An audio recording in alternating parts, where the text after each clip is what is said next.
Hi, my name is Kirsten King, CEO of 3030 Entertainment, Vision Public Relations and Marketing, radio personality, Davis Broadcasting. Go ahead on Saturday, each and every Saturday from 8 to 11.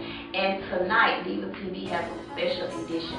We are talking to some of my closest friends, my clients, my bosses, business partners, the BossChick. I have 7 female entrepreneurs in the building tonight whom I will be digging into their lives, seeing how do they maintain their businesses along with their everyday life. So,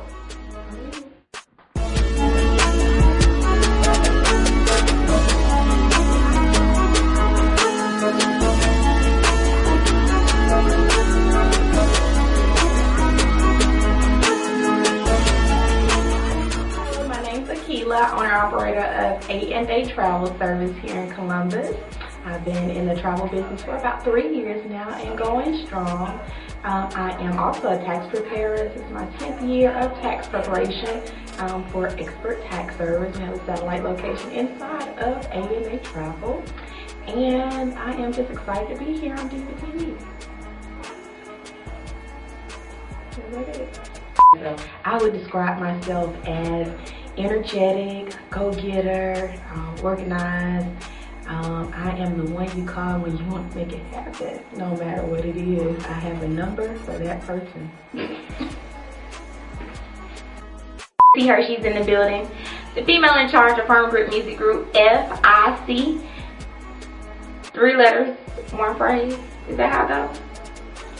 Alright, it's official. Natasha T. Hershey Hall is in the building. FIC, female in charge of Firm Grip Music Group, promotions coordinator since 2008 in April.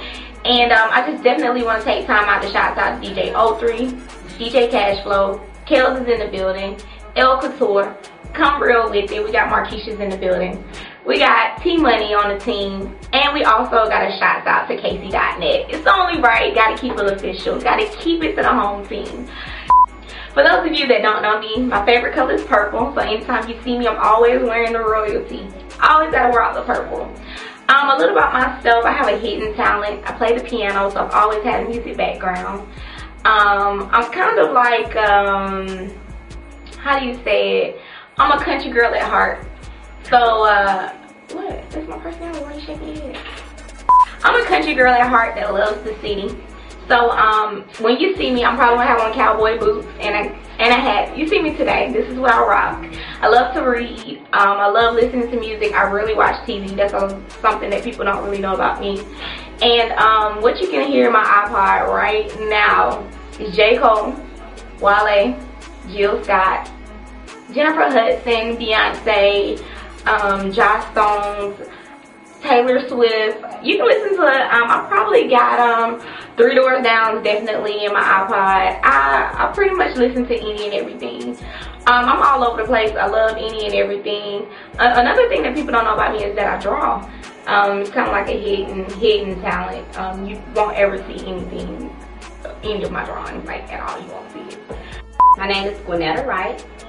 I'm the CEO of Expert Tax Service LLC. I'm also the co-owner of Fashionista, and I'm also a realtor with ERA Only Ventures Realty. If I had to describe myself, I would say I am motivated. I am motivated to be the best at everything that I'm doing and to be successful at all the businesses that I have. 3 things I think I want anybody to know about me if I'm obsessive. I obsess over everything. And also,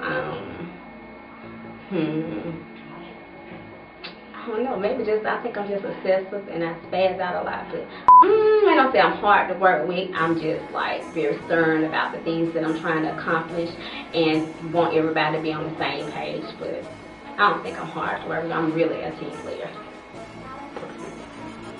Hi, my name is Melinda Talbert. I am the CEO of MJ's Tax Services, Real Talk with Melinda, and Stay Down Entertainment. I'm a hard-working person. I'm very loyal. I'm a family-oriented person, and I just grind. That's me. That's what I do. The last lie I told somebody, if I tell you that, I'll be lying because I don't remember. I don't remember. You know what? Yes, I do. I told Kirsten 20 minutes ago, I'll be here in 10 minutes. That was the last lie, because I was still at home when I told her that, and I live 15 to 20 minutes away from here. I'm not very good with dingy people. Like, you gotta be able to get it the first few times. You know what I mean?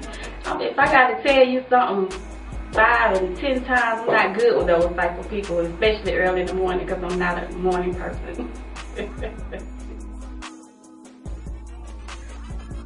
Hi, my name is Sherry Aaron. I am the owner of Cover Me Gorgeous Boutique, which is located inside of Peachtree Mall.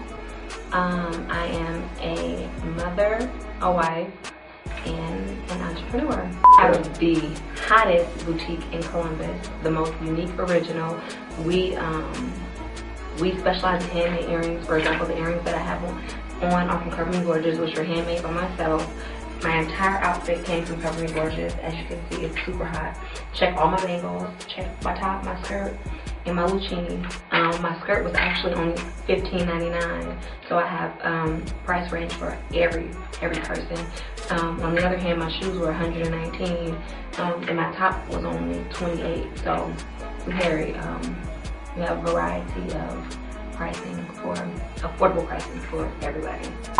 I am very ambitious. I am very I don't like to say I all the time, but very caring, ambitious, loving. I'm a go-getter, I'm a hustler. I like to help people. That is one thing that I'm very passionate about, is helping people, especially young girls. I have a passion for guiding and counseling like young girls on making like really good decisions. I've been through a few things, so I believe that what I have been through can really inspire other people. I'm a very emotional person, so there's nothing really that I want people to know that they don't know. If you do me wrong, like, I'm gonna confront you. I'm not gonna go and talk about you and, you know, stuff like that. So there's nothing that I want people to know. Like, if you ask me, you can find out anything. I just can't think of stuff right now. Let me think of my deep, dark secrets. I don't have any.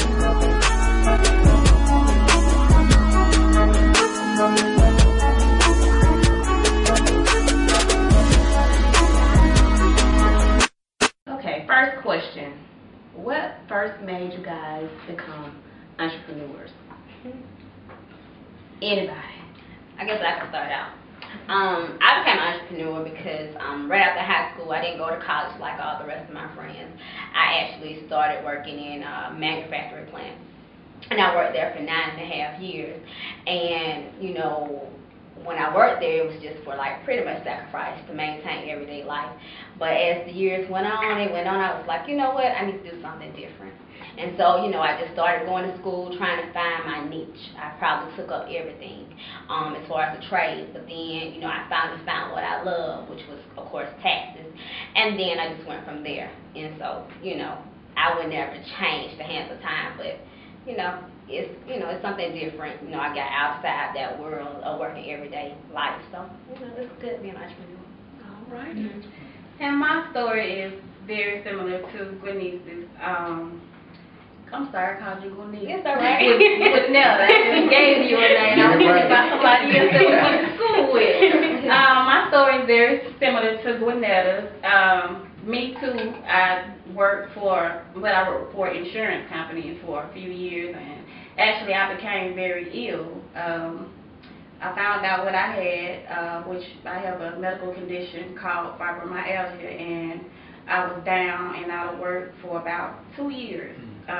And, you know, the company ended up letting me go because my leave ran out. Wow. So, yeah, at that point, you know, I was like, you know what, working for somebody else is not for me. And, you know, I just sat down and thought about it. You know, everything happens for a reason, and I believe God did that for me, and that's how I became a business owner since then. Wow. Yes, ever since then I've been on my own, and like Lynette said, I've had a beauty shop, barbershop, nail salon, party, rental service, anything I thought made some money, I did it, and I found my niche in my money maker, which is the tax service. I've been doing taxes for 6 years. MJ Credit Repair and Tax Services. I was there one time. And I also have a talk show that will be launching in a few weeks called Real Talk with Melinda. So stay tuned and on the lookout for that also. That's what's up. Right. Back to the side of the room. Wow. An entrepreneur, how did I start? It was by complete accident. Serious. It was by accident. I've always done stuff in the community and have not been the best employee, so it's like, this is the best thing for me. I would be like these ladies. I was not working. I always worked in criminal justice, 911, all kind of stuff like that. I was not working, didn't have a job, and I was volunteering for the Obama campaign. And you know, like when you're in church and your mom volunteers you for stuff, my mom had the nerve to raise her hand and say, my daughter's going to put us a trip together for the inauguration. We should all go. And I was like, okay, she's crazy.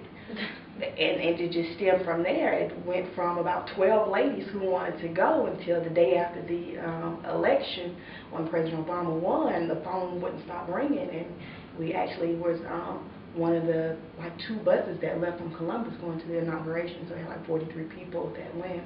So A&A Travel, that's where it was born. That's awesome. Okay. Right. Ms. T. I thought we were going to go that way. But I definitely have been doing this since April 2008. And I said this before and I say it all the time, I got bullied into it. But I really didn't get bullied into it. My brother, he's actually a DJ. And he needed someone. I needed to do his administrative work. And my day job, I've actually been there 7 years as of this August.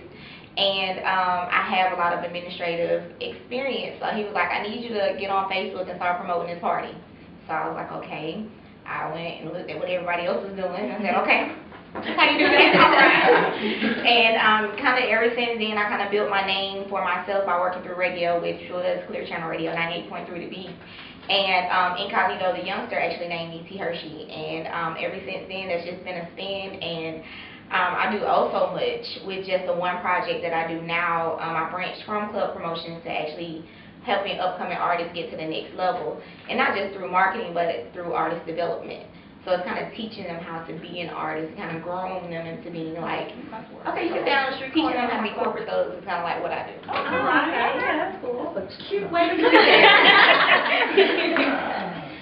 Sherry. Well, with me, it's kind of funny because we all kind of have the same story. It's like, we all kind of started and been through so much to get to where we are today. Well, I actually started in high school. I had a business called We Cut Anything, and I was really into cutting denim and cutting pants and slitting stuff, slitting tops. So I started a business called We Cut Anything. I had a license or nothing like that. I had no building. But that's kind of how I started, and then I went into modeling. I am 50 pounds heavier now than what I used to be. So I used to model in LA, and then I'm from California. So I did a lot of different stuff, and then I moved to New York, and I did a little bit of work there. And then I was going through a hard time, and I met a recruiter, an Army recruiter, who was actually trying to get with me. He was. So he was trying to talk to me or whatever, and I was going through such a bad relationship that he was talking about getting with me, but I was saying, okay, so tell me about the Army. Well, tell me how I can get out of this that I'm in right now, because, it's so hard to go back to your family. Like, I can't, they always, they're happy when you come back. If you have to go sleep on that couch, I told you so. Exactly. You see what I'm saying? So I ended up joining the military, and I joined the military. I met my husband. I had kids. 6 years later, I went back to my dream. I started back making jewelry. I started back kind of designing clothes a little bit. I opened up on University Avenue right down the street. The name of my business, of course, is Cover Me Gorgeous. From there, I moved up into the mall. Now I'm located in Peachtree Mall. I feel like don't stop. When you get somewhere, don't get complacent and we're content with where we are. We always want to move further, to greatness, because this is not where we should be. We're good here. We always need to try to move forward. So that's my story. Good. We're going to talk about business ethics and some keys to success, but I want to get into some drama. We're going to get into some business ethics and keys to success, but I want to get into something dramatic, something that's passionate on our hearts. Kirsten and myself as business partners, something she brought to my attention and felt like it's something that I should deal with. So first of all, I'm glad that you all are here. But one of the problems I see is that women hate on each other so much. Why is that? You know, and especially those of you who are successful. You walk in the room, you don't speak to each other. You look at each other up and down like, who is this trick? And it's crazy. You know, I'm like, wow, what is this? So somebody please address this issue. Wow. That's very real. I mean, for me, like for me, you know, it doesn't matter what you do. Of course, someone's gonna hate on you. Dealing with it is hard. You know, for people who say it doesn't affect them, it does. Mm-hmm. You know, as for me, myself personally, you know, I'm in business. I chose to be an entrepreneur. When I'm out here doing my business, I'm in business. I'm not really trying to worry about the next business or who I'm going to do better than, or as far as that.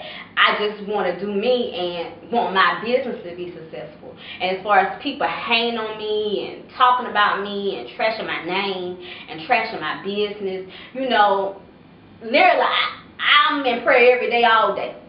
You know, because people are so quick to want to see you fall and, you know, want your business to fail. But, you know, how you deal with it, I mean, the only thing you can do is really pray. And, you know, everybody always be like, well, if my haters motivate me. Well, no, your haters shouldn't motivate you. You should motivate yourself and should want your business to be successful. But, I mean, I don't understand it. Instead of us tearing each other down and trying to worry about what the other person is like, we here today doing this interview, we should be pulling together and trying to make each other successful, you know. But, you know, it is what it is. You know, you live, you learn, keep it moving. I believe it's pure jealousy. Yeah. I believe that hate stems from jealousy. Instead of you worried about me, you should be worried about yourself, how you can go out, how you can get it, how you can do you. For me, I have my blinders on. I have, what that Lil Wayne song, my Ray Charles. Okay, Ray Charles. When you Ray Charles to the bullshit. Exactly. When you focus on your own person, you don't have time to worry about and to deal with other people. So that's my little input on what they say. What's that saying? Haters are, it's gonna come to me. Y'all come, it's gonna come to me. Somebody else want to comment on that? Why is it a problem for women to come together? Honestly, I don't know. I think it takes events like this for us to come together, because I've met 3 more people that I didn't know. And I guess it's just more so taking a negative aspect and making it positive. And that's just something that I've learned over time. I haven't lived alone, but it's just something that I learned being thrown into a game that was only male-based. So with that being said, I had to kind of pave my own lane. So it's like when I started seeing other females, I was excited because I see other females doing something, you know, in the entertainment business. So it's just kind of like, okay, how do I reach out to them? What I do? I guess it's more so like approach, because I don't want to come up to you like, hey, I'm this and I do that, and so how can I help you? You know, you don't want to be too much, but then you don't want to be too little. So it's kind of like with Columbus, I guess the mentality, we're a slow-minded city. So with that being said, we haven't been taught how to love each other, right. Exactly, embrace each other, and try to help each other. Because myself personally, I had to, even though most of all my business are in Columbus, but just so that I didn't get trapped in the mentality and all the negativity, I had to move to Atlanta. You know, so now I have to travel back and forth because I want to support my community where I was brought up at, but then I don't want to get trapped in all the mess, you know, so. Well, I feel like hate is everywhere you go. It's just not in Columbus. Wherever you go and wherever you're doing better than the next person, you're going to be hated on, regardless of the area that you're in. And, yeah, it's sad that us as African American women, and I say that because that's how it is. Okay. What was the very first step that you guys took towards pursuing your business? Like, when did you know, okay, I'm going to just take all my money out the bank, I'm going to ask my auntie, let me borrow some money, and this is what I'm going to do, I'm going to open up this tax office. I didn't have a business plan. I didn't hardly have no money. I just jumped out there and went for what I knew. you will never ever have a successful business by doing that. Just doing what you, and I didn't even like doing hair. I just wanted to open up a beauty shop because I thought it made a lot of money. So whatever you do or whatever you dream to do, make sure it's your passion. Don't just do it because you think it's gonna make money. Yeah. I think with me, I think as a child, I always wanted to be an entrepreneur. But again, you dabble into different trades. Like I said, I ended up doing taxes as a part-time job when we would slow it out plant. Then I realized that I loved it. So then it was like, okay, let me do it. But I was at, the manufacturing plant. I had a position there, and I made a lot of money. And it's kind of like when people build you up to bring you down. They got to a point to where they had built me up so high at that plant. It was like, okay, when I realized that I wanted to do a business, and I was telling people, they was like, you ain't gonna do nothing. You ain't gonna leave in this money. Pretty much. I was like, okay, I'm gonna do it. And then they demoted me. Wow. They demoted me, and I was kind of scared at first, but then it was like God was telling me, okay, you need to go. And at that time, same thing. I had odds and ends to even start my business.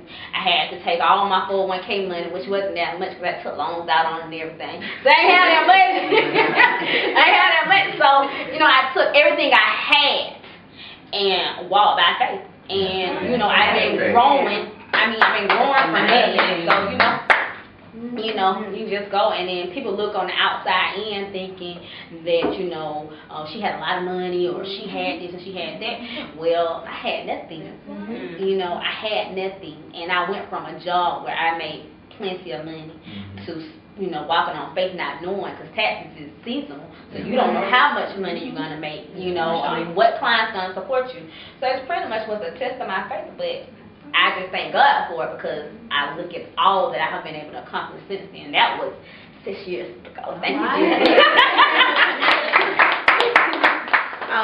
When opening A&A Travel, like you said, I had $0. I called the bus company that chartered the bus, and the gentleman told me, well, we just don't hold buses. You need to bring us a check for $1,500. Mind you, Fort Benning 911 had just told me, baby, I don't work here no more. I didn't have $1,500 in my account. So I told him, listen, I know people that want to go on this trip. If you give me 5 days after the election, I will bring you $1,500 to hold it. Now, that's just a deposit. Okay? That wasn't how much it costs. So I called the hotel, and they said, well, you have to put your debit card down, and you have to make the payment, whatever days before you guys get here. I think I had $11 in that account. So I had $0. Okay? I had enough money to go and make some flyers at Office Max on Macon Road, and everything else was by the sheer grace of God, because the next day I was like, I know these people calling the wrong number.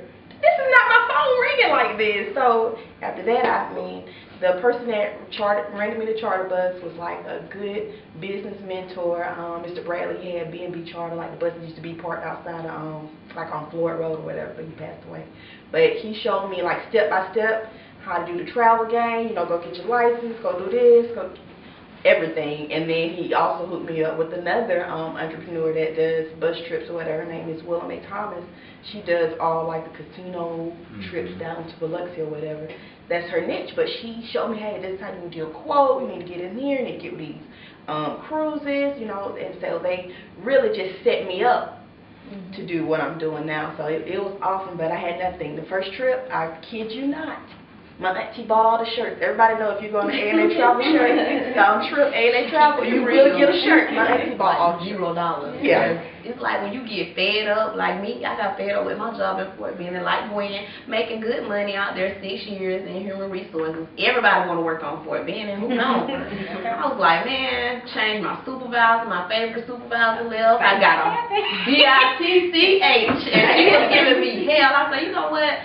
I'm making good money with 33rd. I ain't got time for this. Y'all do whatever y'all do, and I'm gone. So I called Mike. What am I supposed to do now? So that $0, that is telling the story with everybody. They work together. Yeah. Prayer. Yes. I don't mean to throw it off, but my story is a little bit different. I ain't have $0. I had a few dollars. But if it wasn't for my husband allowing me to take all of my savings that I had saved up, every dime of it, I would not have been able to start my business because it took a lot of money. I have 2 children. And even though I pray to God that me and my husband be married forever and ever and ever, if I did not, step out on faith and deplete my entire savings to start my business, I didn't have nothing. I didn't have no fixtures. I didn't have no inventory. I didn't have anything. I took everything I had and I just prayed so hard. And my husband did not believe in me. Sorry, baby, if you're going to watch this. My husband did not believe in me at all. And I said, baby, please. We had it out real bad because he did not believe in my vision. Now he's 100% supportive of everything. He sees that my faith is so strong in God that I know that if people say, I was listening to the radios when they were saying, the Lord speaks to them, and how it was real good. I was listening to this woman. I'm sorry, on Steve Harvey morning show, but it was. He had, talking about how do you know when it's God's voice, when it's the Lord's voice, and I swear to you, I knew that it was Him telling me to step out on faith. And despite what my husband, how he felt, and when you go against your husband, that's kind of, that's grounds for, the D word. But by the grace of God, it all worked out. My business is very successful in the sense where I'm very content, I'm very happy, but I am, aspiring to grow and to move forward into further greatness. Miss Hershey, like the chocolate. I know, right? Yeah, my story is very different from everybody. Really, I utilize a lot of my resources.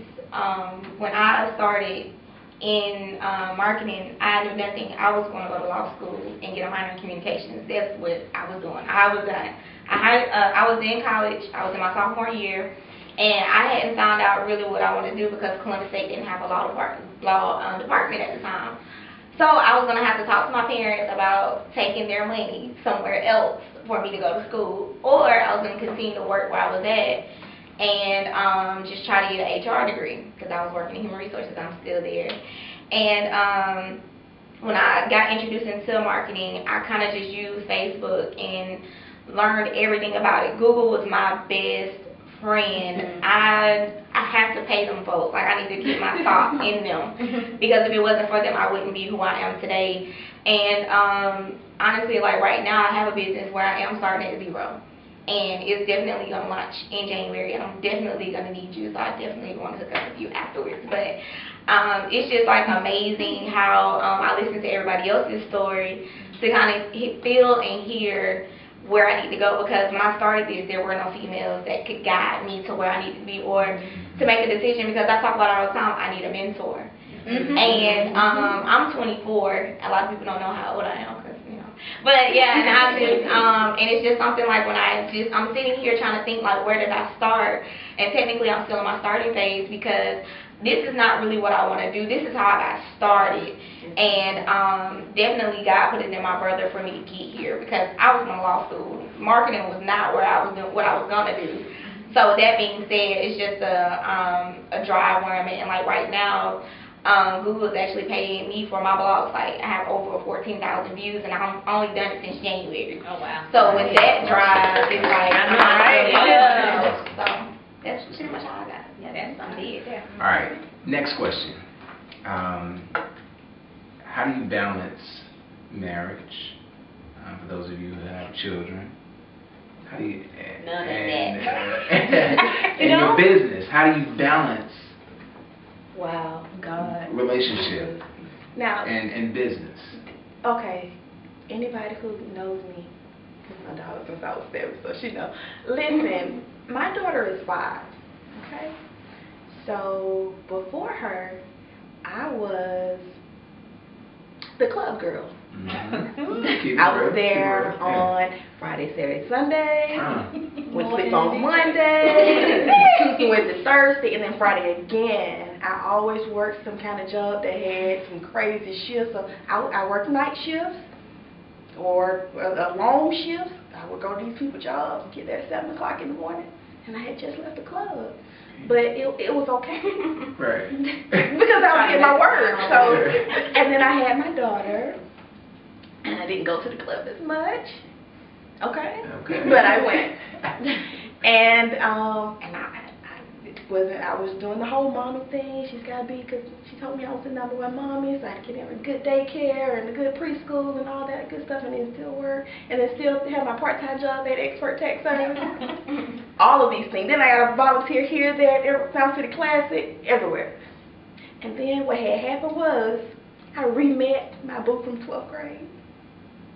And we got engaged, and he really put a lot of things. Yeah, I'm having a lot of things in perspective as far as what I'm supposed to be doing, and as far as what I'm supposed to be doing in my wife role. So now, if y'all don't see me on Facebook or Twitter on Saturday and Sunday, just because it's family time. Yeah, I'm sorry, I have to catch y'all on Monday. So I have to prioritize and make family time for us when we're all together. You have to just prioritize, but everything else will work out. Well, I'll say that it is definitely hard, me being a single parent, deadbeat baby daddies. Yeah, I said it. But it's hard trying to have your own business and be successful, dealing with people on the outside, dealing with a team of 12 females. That's like 12 kids. Football practice, cheerleader practice. I got to go deal with Dirty 30. Got to go to Foster, deal with Michael Soul, DJ Stone. Then I got to go to Mario. It's just hard. I'm not going to sugarcoat it. Like, I see a lot of females jump up and start entertainment groups, and I'm like, what are you thinking? Like, do I make it look easy or what? But it's a challenge. I mean, my kids sometimes they tell me, Mama, you be on that computer, you be on that phone, and I'm like, but this how Mama eat. And kids don't understand it, so you have to kind of balance. You have to pray and ask God for strength, endurance. Guide me, because sometimes, we get off on the wrong path as well. We get to thinking on other things and thinking this might work better, but it's hard. You two have husbands. And we heard about that first. For me, it's extremely hard. I have a 4-year-old and I have a 1-year-old. I'm married, but my husband's in Afghanistan. So I'm a single parent who owns a business, who I'm there all the time. I am a soccer mom, a ballet mom, a tap mom, a gymnastics mom. I'm all that, and I stay up the entire night making jewelry. So I go to bed about 1:30, 2 o'clock every night, and I wake up at 6 o'clock in the morning to get my children ready to go to school. So if I make this look easy, go ahead on and try it if you want it. Okay. Oh Lord. My husband is very, very, very, very extremely supportive of me.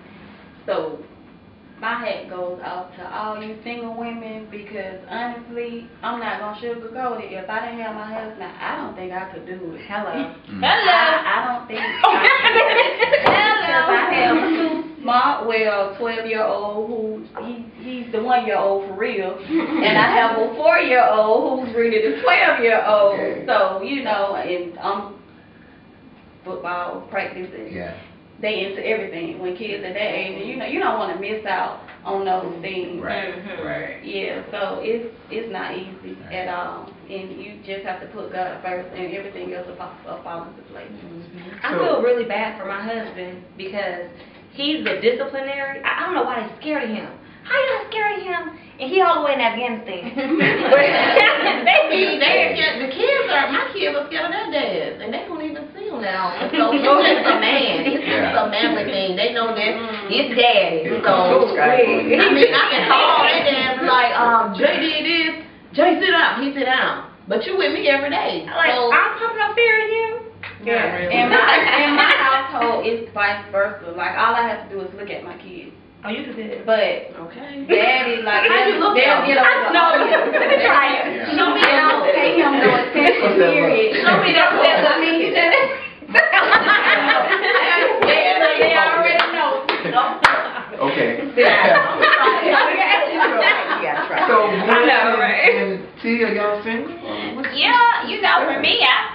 to figure out how I'm gonna get a husband. You know. Are men intimidated by Oh, they are too intimidated. Yeah. Oh my God. You know, they're too intimidated. It's hard. You know, it's just hard. Like where I'm gonna fit a date in, or you know, how I'm gonna meet dudes when all I do is work, cause I work and I plan and do all that by myself, so it's kind of hard. And then when we're at events or we're doing things for the company, it's like I'm in a zone. Like I don't even see anybody around. They don't understand it. I don't see anybody around me, so it's real hard. Sanity, like I kind of be insane sometimes, to be honest with you, because trying to balance it. Even though I don't have kids, I have nieces and nephews and my little brother, and I have godkids, and you try to support all of them, you know. And then it's even harder because I don't live here. My resident really is not here. It's kind of half year Columbus, half year Atlanta. So I drive back and forth. I've been in Atlanta one day, I've been in Columbus the next day. So, you know, it's really hard. If I had kids, I throw my hats off to people who have kids and who have husbands, because me and my best friend, when we was riding down here tonight, I was just like, if I was in a real relationship, how am I going to really balance it? I don't even know where would I start, because I've been like this for so long, and I'm married to my business. I'm literally married to it. So it's kind of, you know, just what it is. Well, I'm still young. 24 I hours. want to see Rome before I get married and have kids. So when I see Rome, life can come, and I mess around on Twitter all the time, and I'm just starting to like kids. So I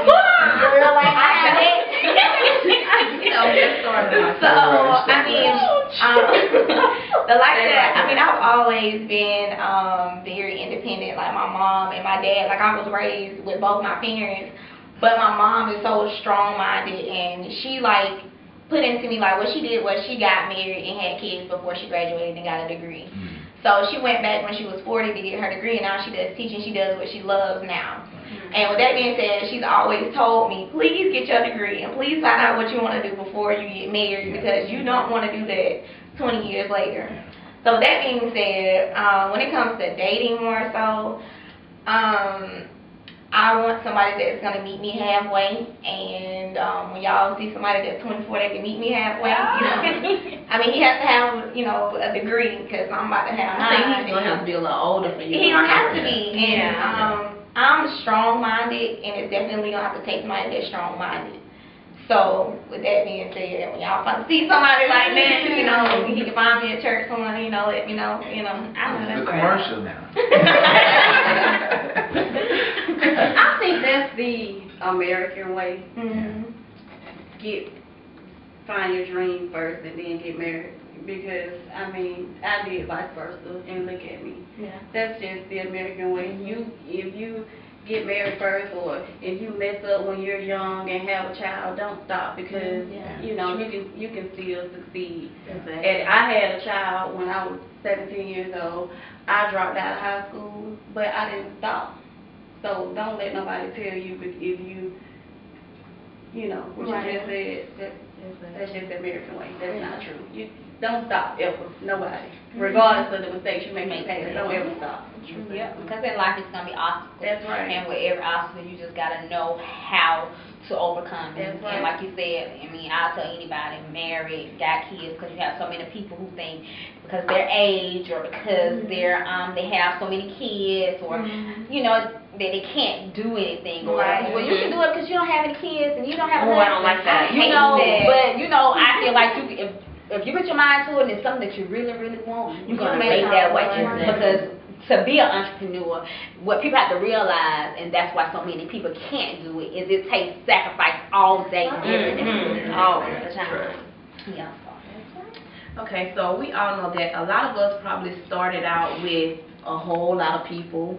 You probably start out with your family members. How many times did you have to regroup and regroup? How many times you got hired, fired? And they travel, she had to get rid of some company gorgeous. I know you have. Well, and they travel has an awesome staff of one. Okay.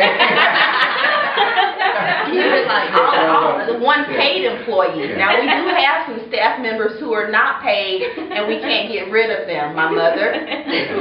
she's really not going anywhere. You know, she is retiring from Aflac next year, and she said, I'm working at A&A Travel and probably get a side job at Walmart. So she's like, whatever, can't really fire her. The other A in A&A Travel, my name is Akila, my brother's name is Akeem. He's in New Orleans, and all he does for A&A Travel is goes to look at a hotel for the Essence Festival every year. That's it. And then he go to Vegas and say he with A&A Travel. So you don't have that problem with... No, I can't put those people out. I can't find. They got drama going on. Right. Miss Sherry, I come in company gorgeous, and I see different girls every 2 or 3 months. I am just so not politically correct today. Because I have to get my words together. I'm going to keep it real. What happens... the dude that was Oh, Lord. Well, no, let me say this disclaimer first. What happens in retail, and I'm sure in taxes, is you deal with a lot of strong-minded people, opinionated people, and people who always think they can do it themselves. I'm sure you got people that branched off, opened up offices, and people that branched off, opened up, entertainment companies. That's just the reality. I have previous employees who now think they are earring designers. They have since taken my designs and have duplicated them, replicated them, all of the above, and I'm trying to be how many times have you regrouped? Hired and fired. I do it all the time. I'm going to continue to do it until I find the right fit for my company. The people that believe in my vision and where I'm trying to take Cover Me Gorgeous. If you do not believe in my vision and you are not going to ride with me, then, expect to go down to the unemployment office to draw some kind of unemployment. Okay. I probably should have been fired. Okay. For me, it's funny because my whole business consists of, I think I got maybe 20 to 25 people who works for me in all of my tax locations. And I just we're opening up a Fashionista in November, which consists of my three best friends. So my whole business structure is based on friendship. The whole staff, probably 14 of them have been my friends for 10 years or more.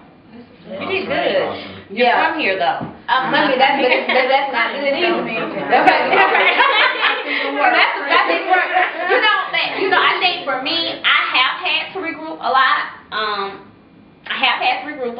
Have lost a lot of close friends. I really have, because of the business, for the same reasons, because they think they can do it better than you, or they think they're making your company, or they want to do it better. I don't want to stop anybody from succeeding in what they think they can do. But the problem with people are, they'll come in your business and then they want what you have, or they think they can do it better than you, and then they'll take everything that you have envisioned, everything that you have put together and taught them, and they'll go out there and try to duplicate it the same way. And for me, I have dealt with a lot of things, legal issues and different stuff like that.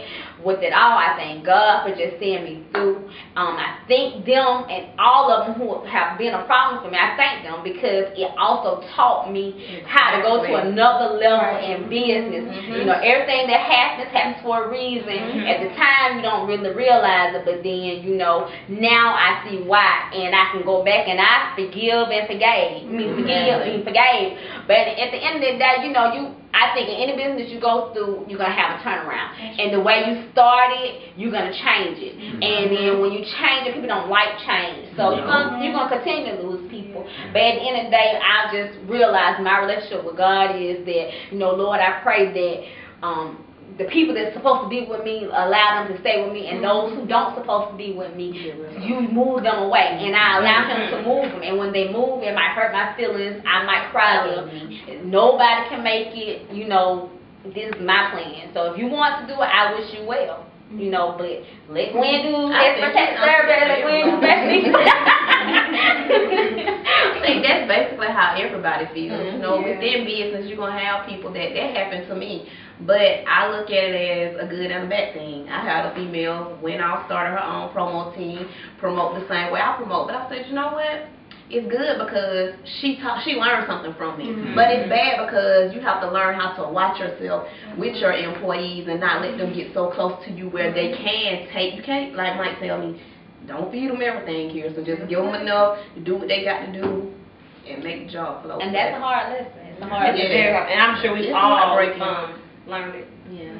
That's crazy because what you say, Mike tell you, my husband tell me that all the time because I'm so warm-hearted and, you know, I always try to do everything I can to help somebody, and people a lot of times take your kindness for weakness. Exactly. So you have to just be careful, and the way you start is the way it's going to end it. And like Gwen said, you know, it always teaches you more because I started out with friends in the beginning, and that taught me, you know what, I don't even want to deal with no friendships. If I do happen to have a friend working for me, it's going to business is business. That friendship, when you walk inside my entrance, that friendship out the door is business. I know, during tax season, I tell them all, ain't none of y'all my friends. Talk to me after tax season, okay? I've had employees that have slept on my couch, that have eaten my food. Talk about being nice. I was beyond nice. My husband used to get on me because he's like, I'm the nice one, he's the mean one. He'd be like, I ain't gonna use his words, but he'd be like, fire that, whatever, you know, because he's the one that tells me what to do. If there's a change going on in Cover Me Gorgeous, it's really because he made me feel it. I'm like, I can't fire her, she got kids. I can't fire her because she got this responsibility. He says if she was worried about their responsibility, she would. Exactly. Yeah. The thing, saying that we use is we don't fire people. People fire themselves. Exactly. People fire themselves. I want to talk about an issue I think is very important to black business in particular. Customer service.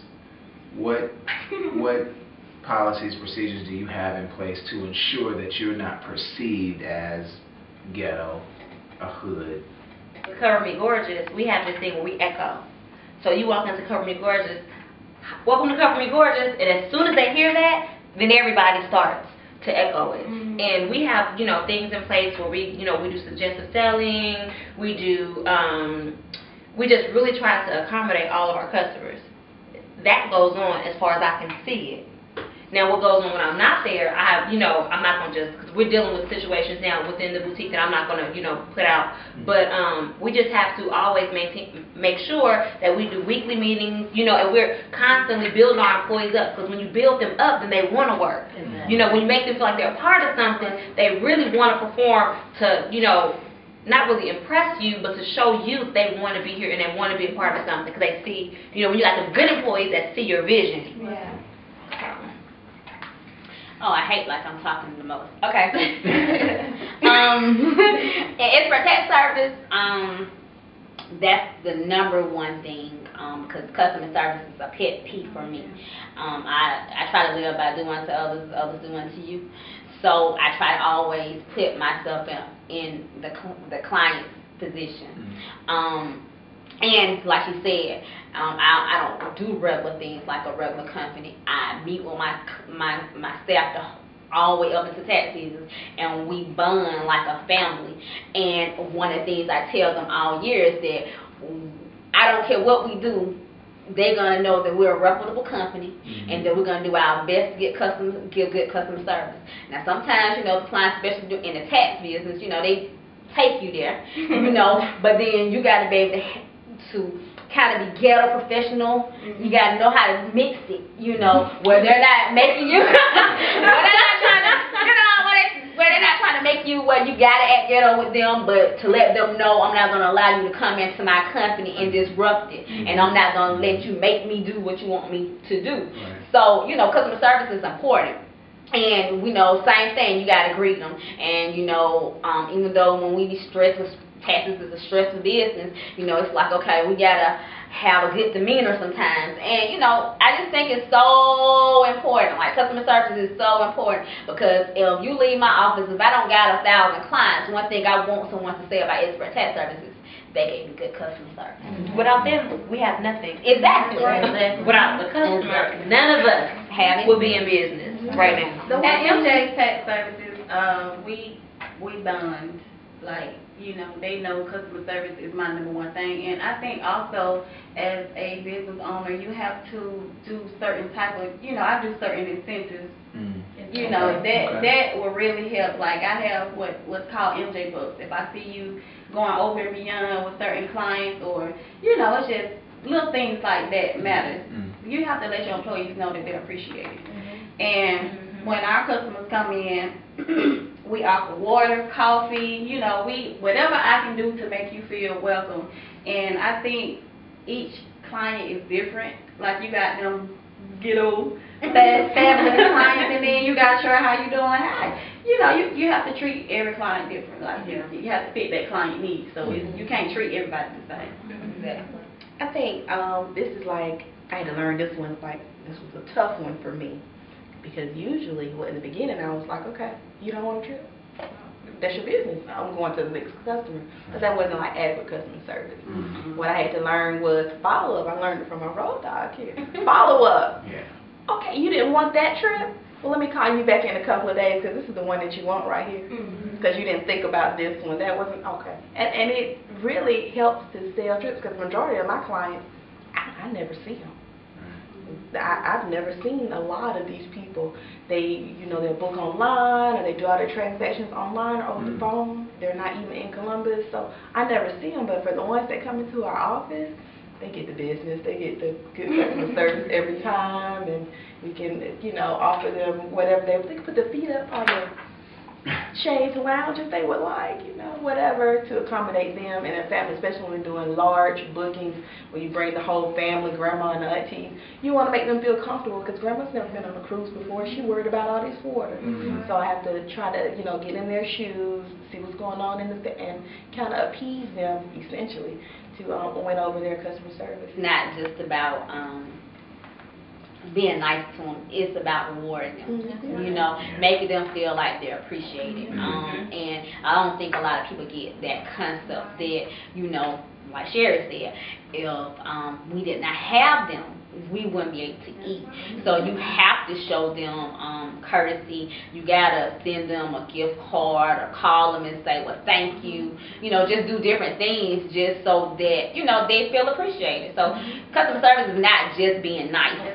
You know, it goes way beyond that. You know, you want to stay in business. You know what I'm saying? Honesty is the #1 thing.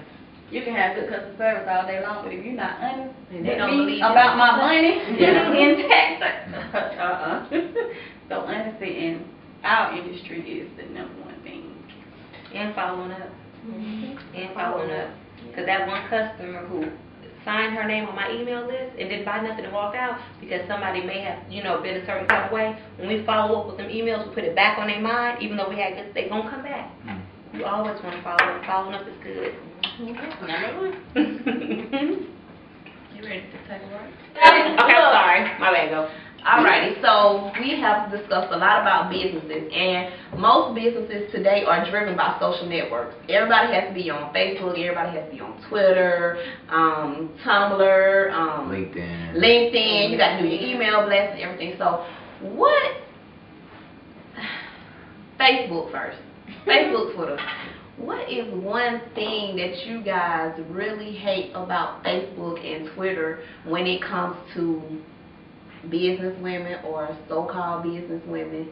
I don't like the way other women, like the tax industry is so competitive. Alright, cool. It's enough money out there for all of us. Exactly. Why do you have to bash somebody else? You know, throw those little dry shillings. And I thought the entertainment business was rhyming, but them taxes, why can't we just support each other? Like when she had her Christmas drive, I told my office last year we gonna go and help Gwen with the Christmas drive, but something came up and we wasn't able to do it. But I just wish that we all could just support each other, not only in tax business, just everything. Women I wish they'll just wake up. But it seems like they take it to the next level when they put it on the web. Facebook. And Facebook. What they call it. And Facebook is not. And it gets personal. Go ahead, Sherry. You can go. This is a very passionate topic about, that I'm, very passionate about. The subliminal hate that goes on. They feel a certain way and they vent so strongly and passionate, but they don't put no name. They never put a name. If you have something to say about me, please preach. With me, I deleted all of my employees from Facebook. Yeah. I deleted everybody that works for me, specifically because they may not be excited about something they may have went on, throughout the day. They'll go and vent about it on Facebook, which is completely inappropriate. Yeah. They may, I had a situation where, a long time ago, I have awesome employees now, a long time ago, where there was a situation going on with somebody. They put it on Facebook. I didn't see it. I don't go on your page. It may come through my news feed, and if it comes through my news feed, then of course I see it, I like it, or whatever the case may be. She says to me, "Would you see it on Facebook?" No. If you have an issue, and this happened again, but if you have an issue, you need to contact me on my phone. Don't put anything on Facebook. Wow. Facebook. Okay. Okay, this is for all you business people out there. Listen. Okay. Listen. Preach. As a business person, if you're a professional, you do not blast people on Facebook. Amen. That is a no-no. You are tainting your business, and you're showing your true colors, and you have to put yourself in your customer, client's position and be like, okay, this woman does my taxes, this woman does my hair, this woman is a lawyer, she's taking care of my business, and look how ghetto she is acting on Facebook. As a professional, if you're in a business and you own a business, you shouldn't be doing no rival stuff on Facebook. If you have a problem with somebody, you need to handle it with them off the World Wide Web. That's a no-no. Big grown. And cursing on Facebook. That's my thing with business owners. I feel like, my mentor Mike, he always tell me, Facebook, you can only, put whatever you put out there, everybody gonna see it. So people shouldn't be able to go on your page and know your whole life. With my page, you're gonna get promotions. You might get a little bit about my kids, but you just can't tell who Kirsten slept with the other night, who came on Kirsten's house the night before. It's not about that. As a businesswoman, you're supposed to paint a picture where this is a businesswoman. I'll go buy promotions from her. She ain't doing all this negative talk, because people do look at these Facebook pages when they try. They may not like it, or they may not comment. They're looking. But that's the thing. If somebody just Googles your name, everything you said on Facebook comes up. So why do you want that negative depiction of yourself? You're your own. I am my own promo right here. I'm my own billboard. This right here is A&A Travel. So that'll affect you. That can affect your business. Applying for a job too, because a few people have applied for my company, and let me go check their Facebook page. I'm like, you may have no pictures. Now they get it. So you have to be careful with Facebook. They talking mess about somebody else. This be that. Messing with my man. Oh no, boo boo. You ain't working up in Cover Me Gorgeous like that. It's a hot mess. And I probably get on a lot of people's nerves on Facebook, but I time my own posts. So probably like 10 times a day, you'll see about 50 A&A travel things. Feel free to block me. It's okay, because I block some people too. They get on my nerves with. It's okay. If that's not what interests you, but the other 2,500 people that interest them, it's okay. I had a guy that was on Facebook talking about doing all kind of nasty stuff. I blocked him. I block anybody. If I feel like your posts are inappropriate, I am going to delete and block you. I don't gotta see that. Like, if you don't like what I put on there, block me. You ain't gotta see it. Why do people get so mad when you delete them though? Ooh, they say, Kirsten, they take that stuff to heart. That's like you killed them. You might well stop them, because I deleted somebody. She's like, oh, you deleted me on Facebook. I'm like, but I don't deal with you like that. It's only Facebook. It's not saying I hate you. I'm not gonna speak to you, but I don't like your kind. I don't participate in that, what you do. I feel like you're talking about me, so I'm a businesswoman. I'm not going to get out of my character, because this man, my post goes to his phone, so whatever I do, Kirsten, no. Why you put that up there? Take that out. Before I sit here and let you keep making me mad, I'm just gonna delete you. Delete you. I'm gonna keep talk to you, but Let's talk about money and how we do. What changed your attitude about money as you went into business, and how do you make money work for you now in business? Did you get that money and you flip it? Now you were riding in the GT. Now you're riding in the Maybach.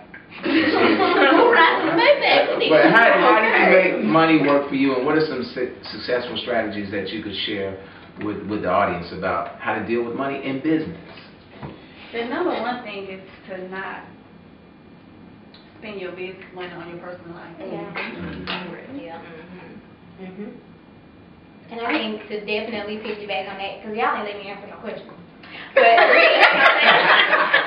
to make you piggyback on that is definitely utilize all of your free sources. I don't know. I mean, I tell every person that it doesn't matter like what type of business that you have, even if it's very successful. I always tell people use your free sources because they're free. I mean, I don't know how much more you can, express that to people.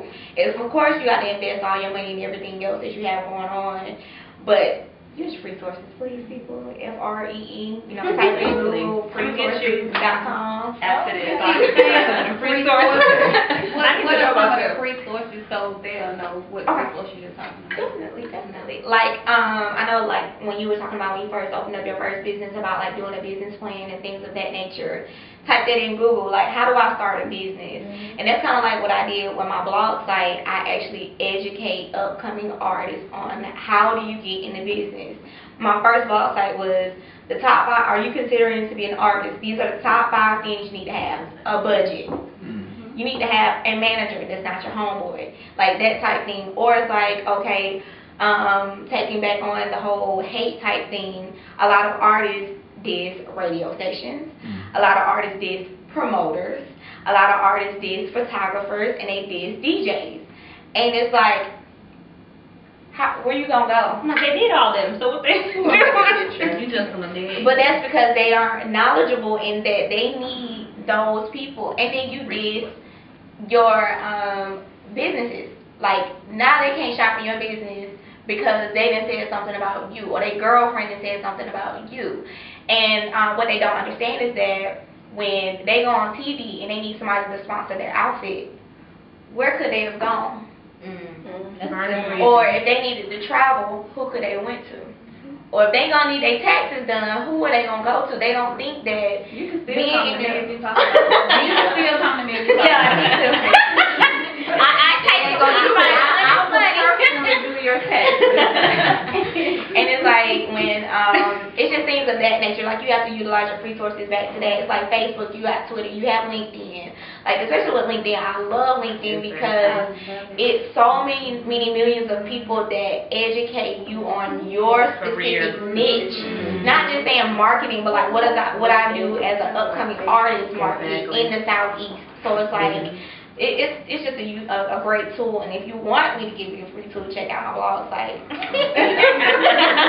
Which is how do you find that? It's thirstoos.blogspot.com. You type in "coming up next" on Google and it'll come up. But we got a lot to talk about.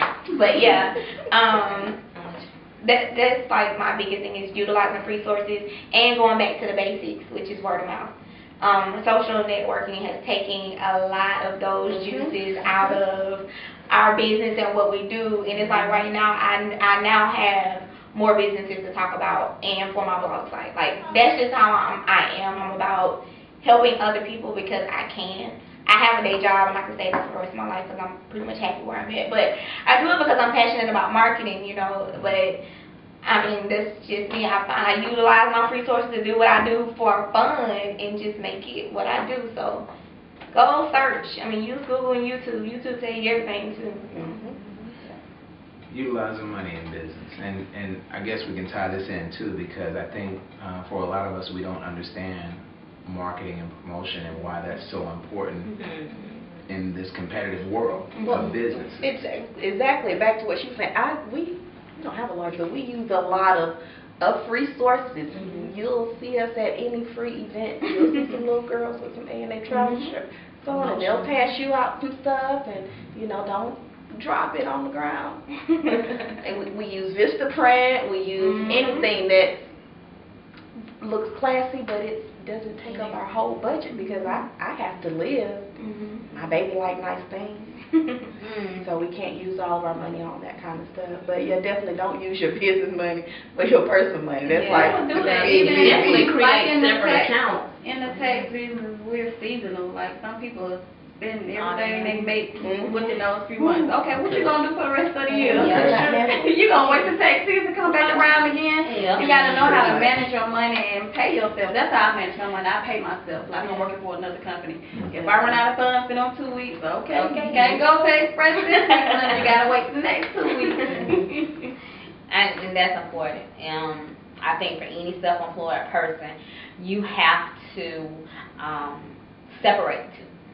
Like for me, I have, I don't know how many accounts, but I have a lot of accounts, not because I have a lot of money, but because I don't want to commingle my funds kind of sort of.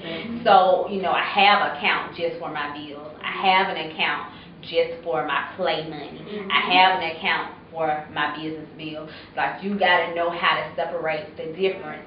And, you know, like, especially like in the tax industry, can't, you know, that's my business. So, you know, at the beginning of the year, I don't want to work no more if I don't have to. So all the money that I make in before January comes in, I write down, okay, it's going to take me this much money to live for the rest of the year. It's going to take this much money for me to pay my business. It's going to take me this much money to pay my home bill. And as that money coming in, I'm not going to ball out and go buy me a whole bunch of cars, you know, do everything, you know, so I can showboat to everybody. I'm going to go set that money in that account, so that I can live. And just like Linda said, I pay myself. It's like, okay, I'm giving myself a certain amount of money a week, and after that money's gone, it's like I got to wait till my paycheck come back around. And if you don't do that, you're not going to make it. I don't care what business you're in, if you're self-employed. First of all, I'd like to thank everybody for participating in this panel. I think that once we launch this video, I think it will be very informational to some aspiring business owners. But before we go, what advice would you give to that young lady that's looking to open her own business, and she's at zero right now, but she's in college and she just knows she wants to be an entrepreneur? What advice would you give to her?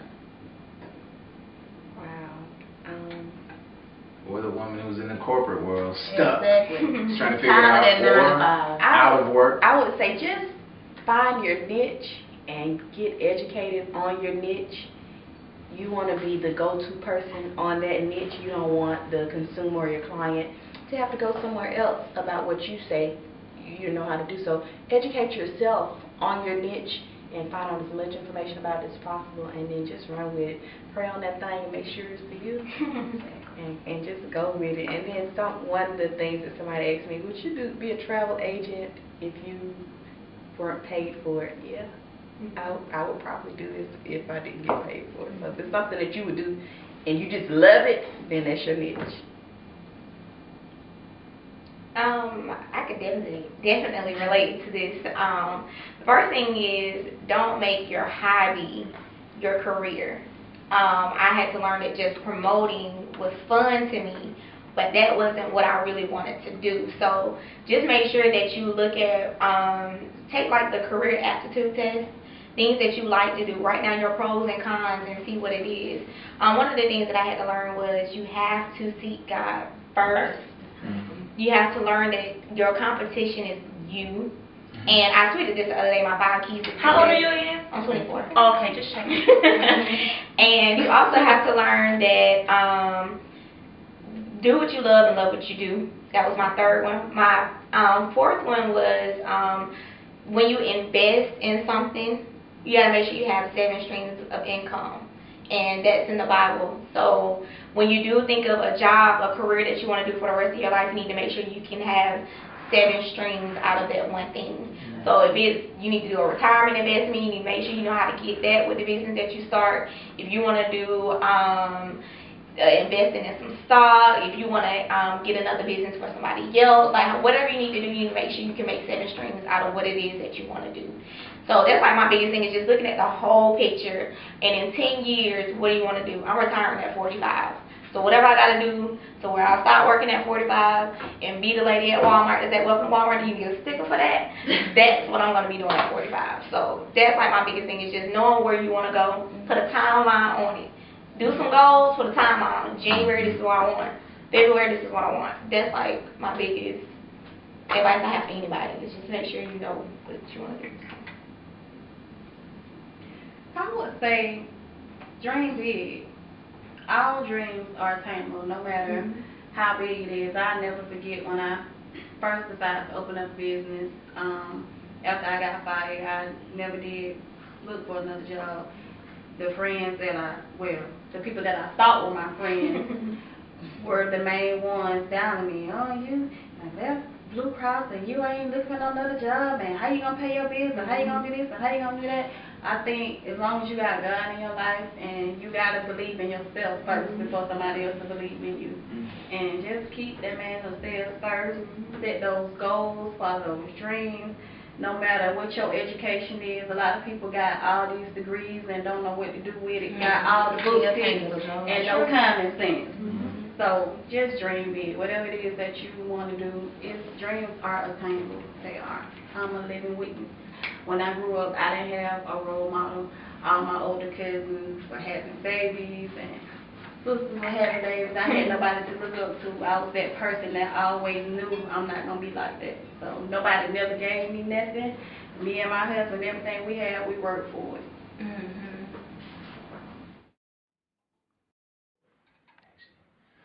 Okay, so we had a great time tonight. Yes, a great time. Powerful panel that we had.